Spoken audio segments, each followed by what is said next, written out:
Meus irmãos, a paz do Senhor Jesus, você está no canal Rascunho da EBD, eu sou o pastor Edivaldo Pereira e doravante estaremos aprendendo um pouco sobre a lição de número 7.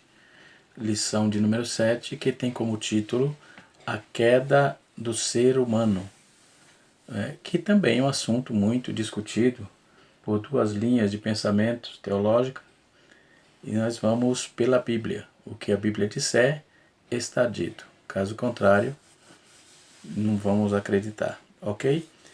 Não quero aqui ser fundamentalista, mas quero seguir os parâmetros escriturísticos da Bíblia Sagrada. Lição 7 do 16 de fevereiro de 2020, no próximo domingo. Quero louvar a Deus por você que está em todo o Brasil. Domingo próximo estaremos juntos para aprendermos na lição 7.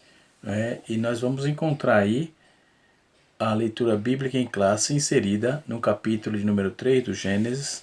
Gênesis capítulo 3, versículo de 1 a 7, que vai falar primeiro da tentação de Eva, e logo após a queda do homem, e assim sucessivamente. Então, no primeiro ponto da nossa lição, o primeiro tópico, o comentarista Claudionor de Andrade, ele trabalhou a questão do livre-arbítrio do ser humano. Ele vai falar o livre-arbítrio, o primeiro subtópico, o livre-arbítrio propriamente dito, segundo subtópico, a soberania divina, e o terceiro subtópico é a responsabilidade humana. Depois ele vai para o segundo tópico, que ele vai tratar a queda, um evento histórico literal. O primeiro subtópico do segundo tópico é a responsabilidade da queda, ou seja, a possibilidade da queda. O segundo subtópico é a realidade da tentação. O terceiro é a historicidade da queda. Depois ele trabalha o terceiro tópico, as consequências da queda de Adão. O primeiro subtópico do terceiro tópico vai estar dizendo a consciência do pecado, a perda da comunhão com Deus. Segundo tópico, subtópico, terceiro subtópico, a transmissão do pecado e a espécie humana.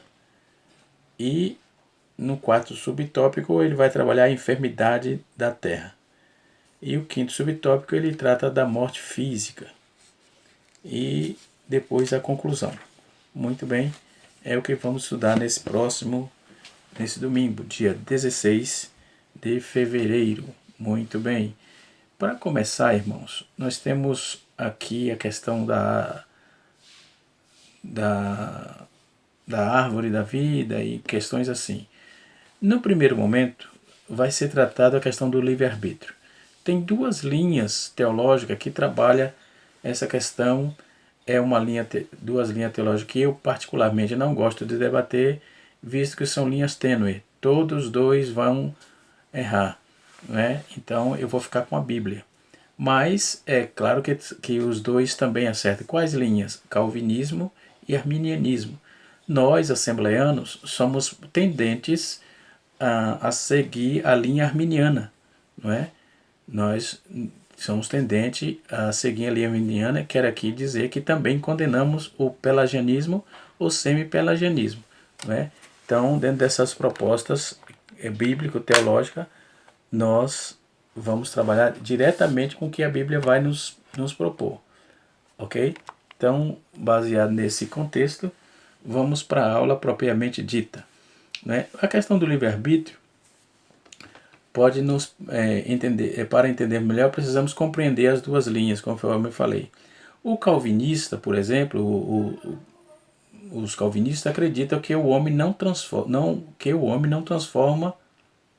absolutamente em escravo de Satanás. Por esse motivo, é totalmente incapaz de exercer sua própria vontade livremente, ou seja, para salvar-se. Já os calvinistas também acreditam na eleição. Alguns já estão predestinados à salvação e outros não. Eu, particularmente, sem nem analisar, eu já não concordo com isso, porque a Bíblia é muito clara no que diz respeito à escolha. A Bíblia é contundente e ela não deixa dúvida com respeito à nossa liberdade de escolha. Os arminianos, por exemplo, acreditam que a salvação é um processo e temos direito de escolha. Não se acredita na predestinação e nem na eleição. Na minha visão, eu tenho uma visão totalmente antagônica com respeito à eleição. Não é? Muito bem. Então, em resumo, o calvinista defende a eleição incondicional, enquanto que o calvinista, o arminiano defende a eleição condicional. Né? Então existe aí, além dessas duas de pensamento, duas linhas de pensamento, nós vamos ver outros estudos acerca dessa questão do livre-arbítrio, de que acredita, do que não acredita. Tem o livre-arbítrio e outro chama também de livre agência. Não é? Então, Deuteronômio capítulo 30, versículo de número 19, vai dizer assim: Hoje invoco os céus e a terra como testemunha contra vocês, de que coloquei diante de vós a vida e a morte, a bênção e a maldição. Agora, pois, escolha a vida para que vivas vocês e seus filhos vivam. Deuteronômio 30, versículo 19. Em Josué capítulo 24, versículo 15, diz assim: Mas se vós parecer mal servidos ao Senhor, escolhei hoje a quem servis. Se aos deuses a quem serviram os vossos pais, que estava além do rio, ou aos deuses dos amorreus, cujas terras habitais. Porém, eu e a minha casa serviremos ao Senhor. Ainda Apocalipse, capítulo de número 22, versículo 17, diz assim: O Espírito e a noiva dizem, vem, e quem ouve, diga, vem. E quem tem sede, venha a mim, e quem tem sede, venha. E quem quiser, receba de graça da árvore da vida. Aí eu não sei como os calvinistas tratam esses textos, porque o problema dessas linhas teológicas é o egocentrismo e a desonestidade escriturística, textual. Se o texto está dizendo uma coisa e eu violo exegeticamente ou hermeneuticamente o texto para coadunar com a minha posição, logo isso é desonestidade. Isso é desonestidade textual. Isso é muito chato, muito ruim e não merece credibilidade. Em Romanos capítulo 14, versículo número 12, vai nos dizer assim: Assim cada um de vós prestará conta de si mesmo a Deus. Ok? Então todos nós temos a nossa responsabilidade. Esses versículos, os vários outros textos, nos dá base para dizer que nós temos a liberdade de escolha, sim. É fato. Não é? Então vem a questão da soberania divina. Como entender a soberania divina? A soberania de Deus é seu poder e seu domínio sobre toda a criação. Tudo que existe debaixo do poder de Deus, tudo que está debaixo do poder de Deus, todas as coisas é Ele que domina. Então vejamos Isaías capítulo 37, versículo número 16. O Senhor dos Exércitos, Deus de Israel, está entronizado acima dos querubins. Tu és Deus de todos os reinos da terra. Tu fizeste os céus e a terra. Então, o conceito da palavra soberania está fortemente ligado ao rei, ao governo e ao mestre da criação, o mestre divino, que é Deus. Não temos dúvida disso. Então, existe aí essas definições interessantes sobre a soberania divina, pela razão que ele não consulta ninguém, além do beneplácito da sua vontade. Ele é bom em todos os aspectos, mesmo na sua justiça, até porque Deus não folga com a injustiça, e assim sucessivamente. Então, Provérbios, capítulo número 14, versículo 11, nos aponta, diz que Deus é soberano em todas as suas decisões, ok? Quando vamos tratar dessa questão de livre-arbítrio, nós vamos, o escritor colocou aqui, na noção, diz que o livre-arbítrio é um dom que recebemos de Deus, através do qual podemos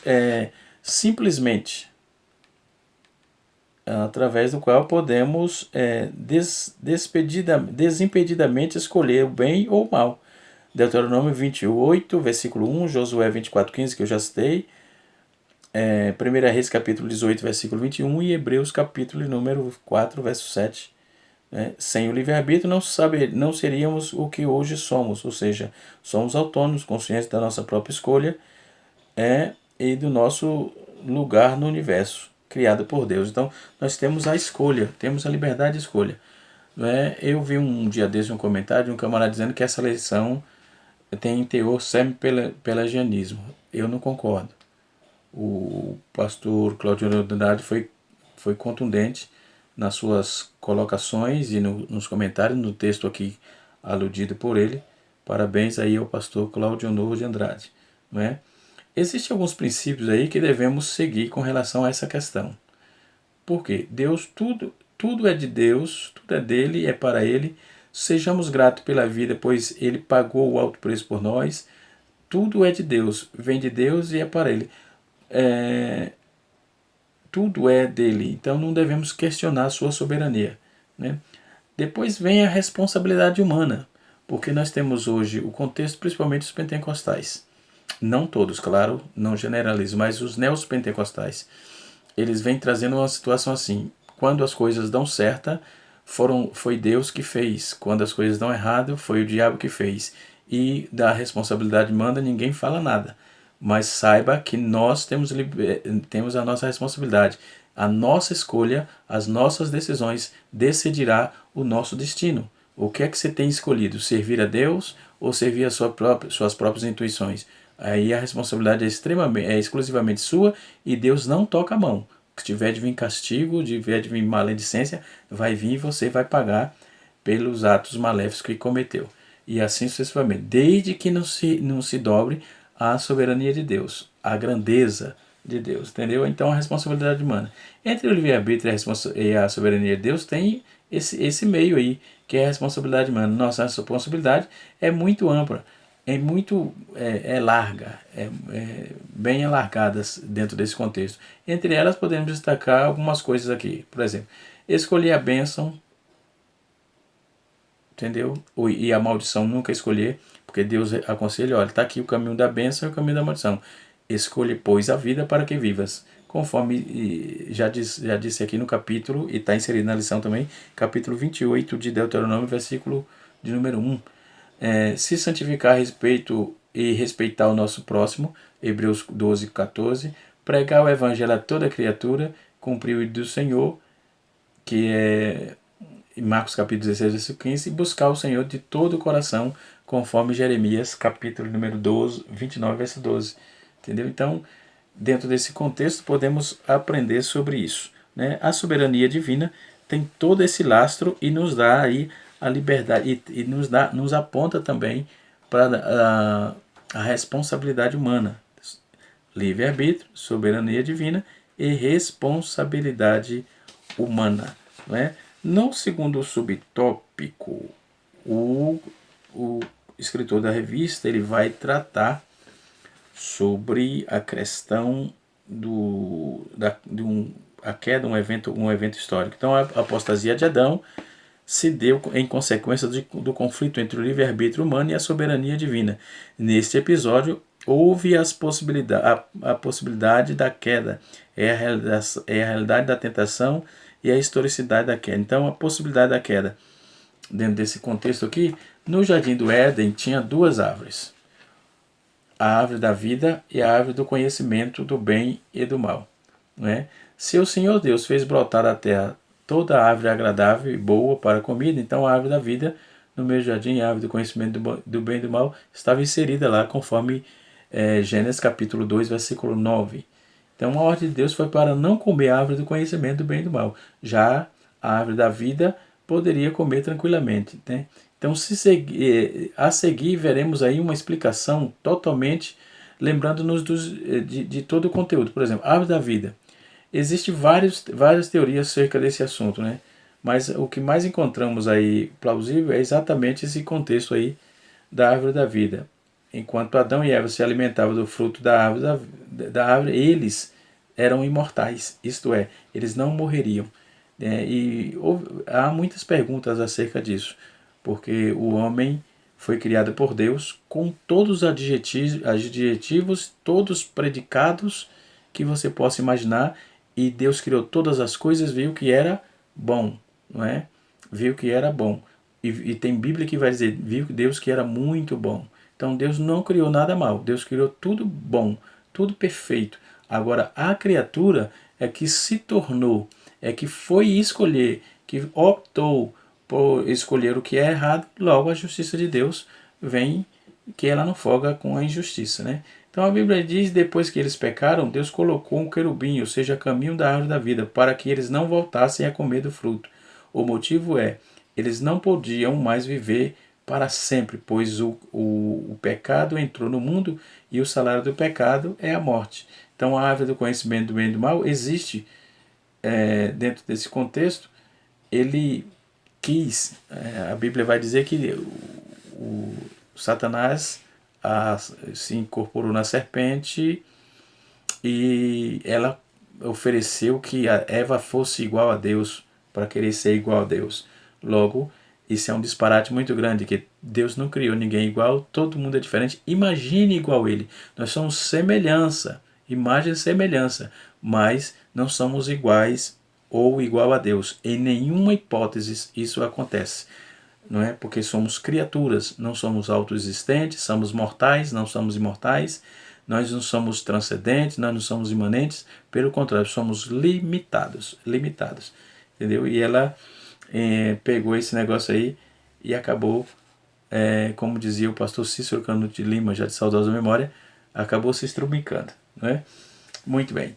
A historicidade da queda. A narrativa da queda humana tem de ser escolhida de forma literal, pois o livro do Gênesis não é uma coleção de parábola mitológica, mas um relato histórico confiável, conforme está escrito em 2 Coríntios capítulo 11, versículo 3, Romanos capítulo 15, versículo 4.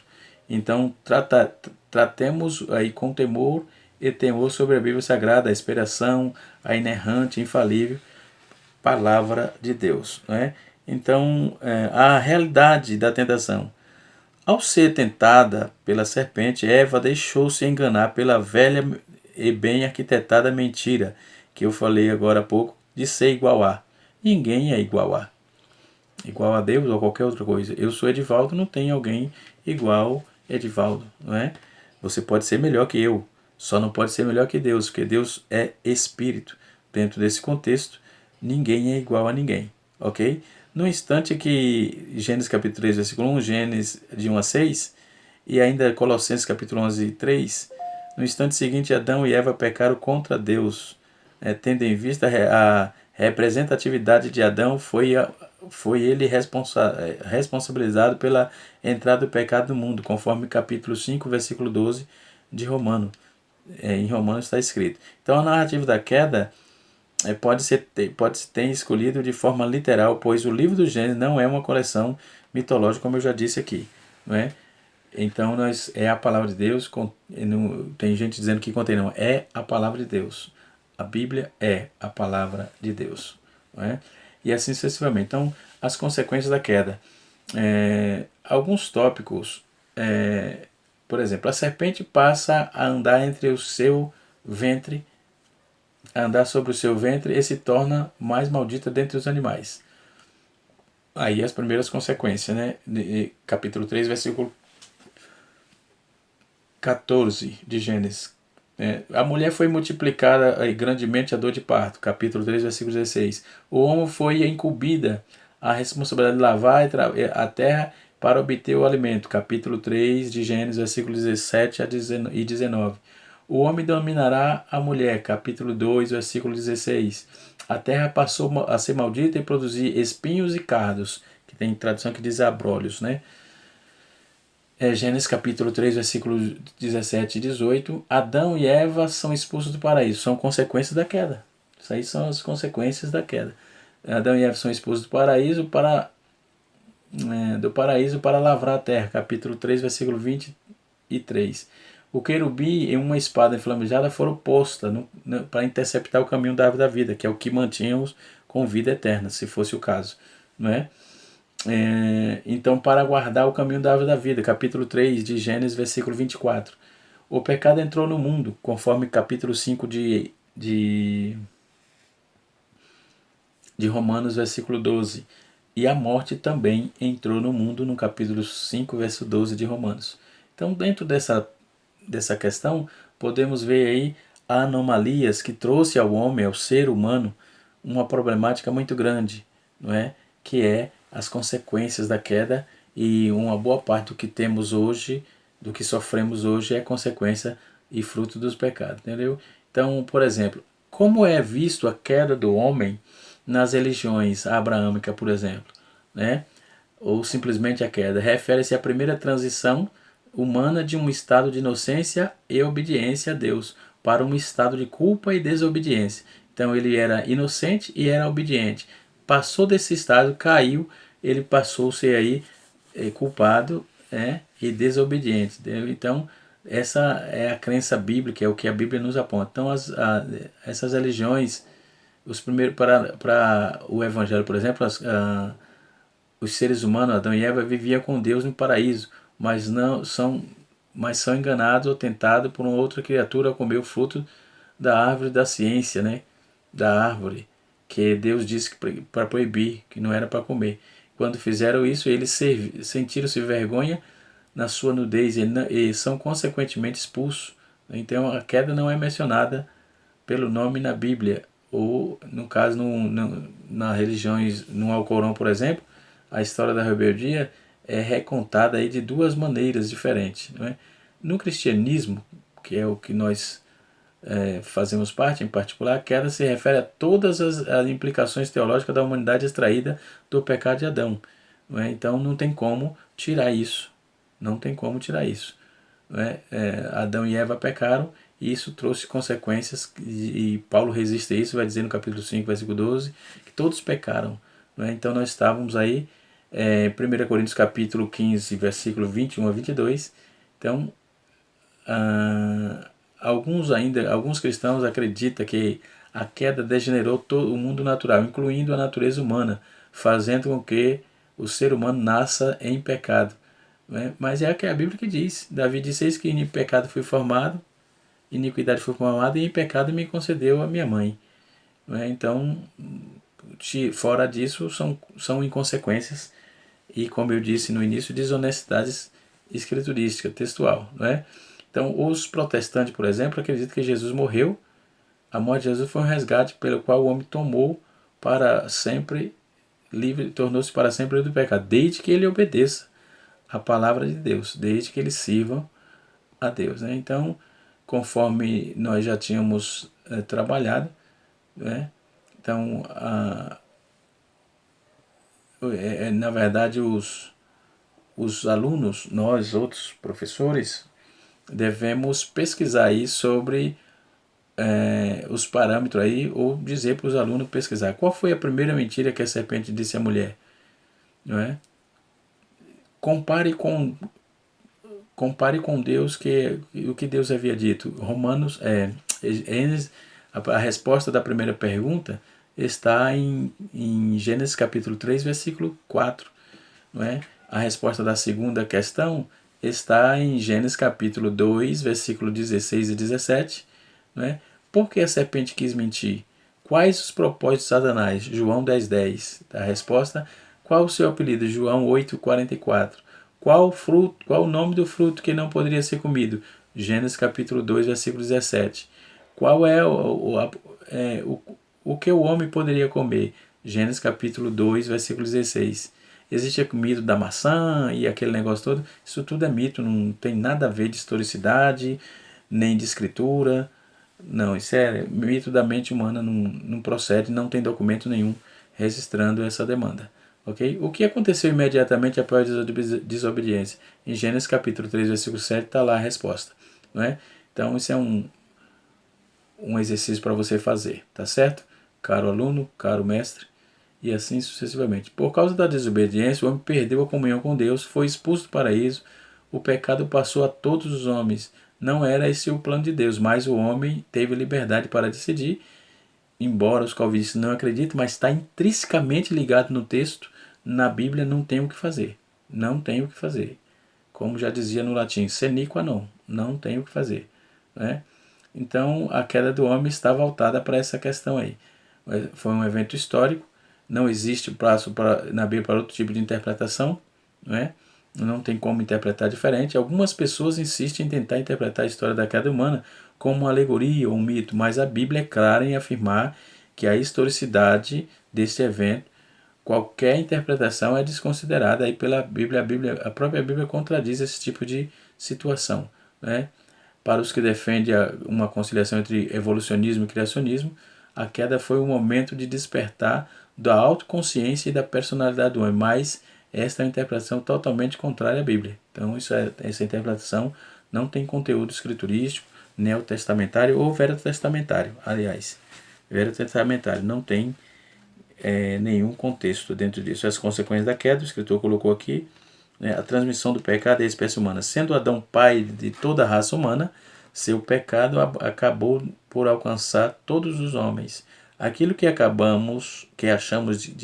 chamamos de pecado, ou seja, aquilo que chamamos de pecado original, terminou universalmente a humanidade até o recém-nascido traz consigo essa semente. Embora a criança não faz na fase de inocência não tenha experiência do pecado.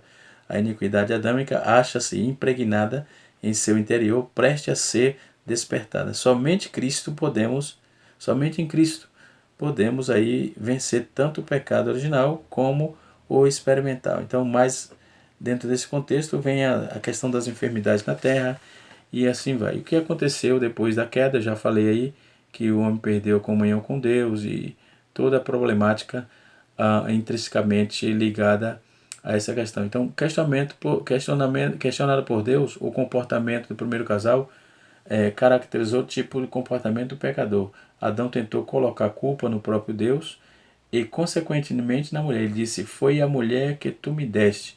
Então, Eva, por sua vez, jogou a culpa na serpente.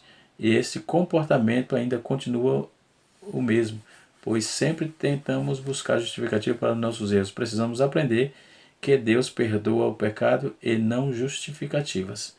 Não justificativas, Deus não perdoa, Deus perdoa os pecados. Então, quando confessar, não confesse justificativa, confesse seus pecados, ok? Para que seja perdoado.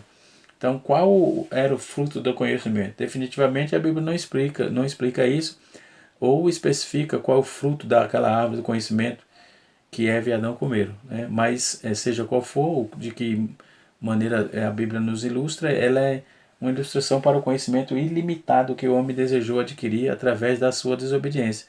Popularmente, esse fruto passou a ser representado por uma maçã, que é um equívoco, que eu acabei de falar, né? No entanto, isso é apenas um simbolismo amplamente usado em encenação sobre a queda do homem. Então, isso não procede. Qual a origem do fruto para a atuação?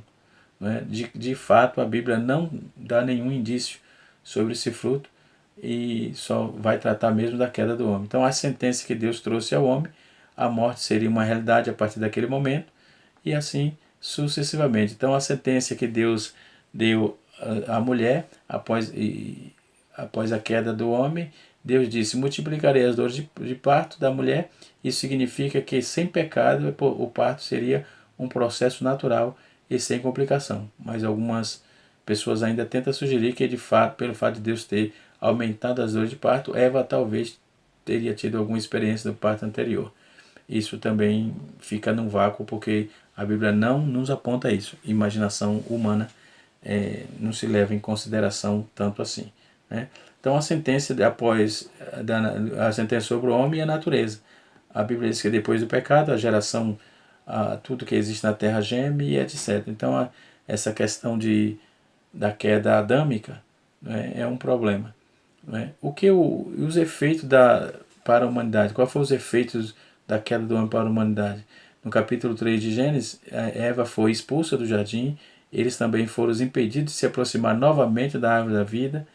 A partir dali, as consequências da desobediência não ficaram isoladas do primeiro casal. A sentença proferida por Deus atingiu toda a humanidade, não é? Todos pecaram, a Bíblia é muito clara, não é? Então, a queda do homem, todos pecaram. O apóstolo Paulo escreve aí: todos pecaram em Adão, capítulo 15, versículo 23, e Romanos capítulo 2, versículo 19. Isso significa que já nasce contaminado pelo pecado. É exatamente esse conceito e que alguns estudiosos chamam de pecado original, porque é derivado da raiz da humanidade, né? Ou seja, do pecado adâmico. Então, o texto, o salmista observou isso quando ele diz: não entres em juízo com teu servo, porque a tua vista não se achará justo em nenhum vivente. Então, capítulo 143, verso 2 dos Salmos. Então, se você ficar procurando justificar-se pelo ser humano, você está perdido, porque todos pecaram, né? Todos, exatamente, exclusivamente todos, né? A queda e a depravação, né? O homem, a queda do homem, a providência divina, aí Deus providenciou e por fim, diante desse evento tão triste, veio a sentença de Deus em relação à desobediência. Temos a notícia que a queda não pegou Deus de surpresa, né? Efésios capítulo 1, versículo 4, Gênesis capítulo 3, versículo 15, né? Então essa esperança é vaticinada aqui em Efésios 1, 4 e Gênesis capítulo 3, versículo 15, né? Que Deus enviaria o Cristo e pisaria a cabeça da serpente. Então é isso que temos na nossa lição. Hoje eu espero que o Senhor tenha falado com você, querido professor, querido mestre. Deus abençoe a todos no nome de Jesus. E vamos, você está no canal Rascunho da EBD. Se você gostou do vídeo, você pode compartilhar, deixa o seu joinha, pode se inscrever e ative o sininho para receber as notificações. Na próxima lição, dia 23 de fevereiro, estaremos dando início, ou estaremos estudando sobre o início da civilização humana. Deus abençoe a todos, até a próxima aula, se Deus assim nos permitir.